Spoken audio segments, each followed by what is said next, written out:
पुण्यात आज शरद पवारांच्या राष्ट्रवादीची बैठक होतीये। पुणे जिल्ह्यातील पराभूत उमेदवारांची राष्ट्रवादीच्या कार्यालयात बैठक होणार आहे आणि बैठकीला आता सुरुवात होते। जिल्ह्यातील विधानसभा मतदारसंघातील सर्व पराभूत उमेदवार बैठकीसाठी दाखल झालेले आहेत। हर्षवर्धन पाटील, रमेश आप्पा थोरात, अशोक पवार, देवदत्त निकम यांच्यासह जिल्ह्यातील अनेक पदाधिकारी या बैठकीला उपस्थित आहेत। विधानसभा निवडणुकीच्या पराभवानंतर राष्ट्रवादीचं पुण्यात आता आत्मचिंतन होत आहे।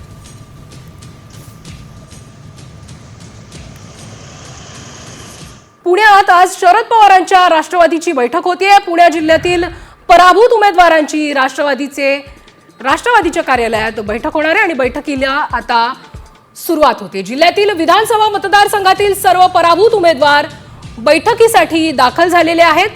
हर्षवर्धन पाटील, रमेश आप्पा थोरात, अशोक पवार, देवदत्त निकम यांच्यासह जिल्ह्यातील अनेक पदाधिकारी या बैठकीला उपस्थित आहेत। विधानसभा निवडणुकीच्या पराभवानंतर राष्ट्रवादीचं पुण्यात आता आत्मचिंतन होत आहे।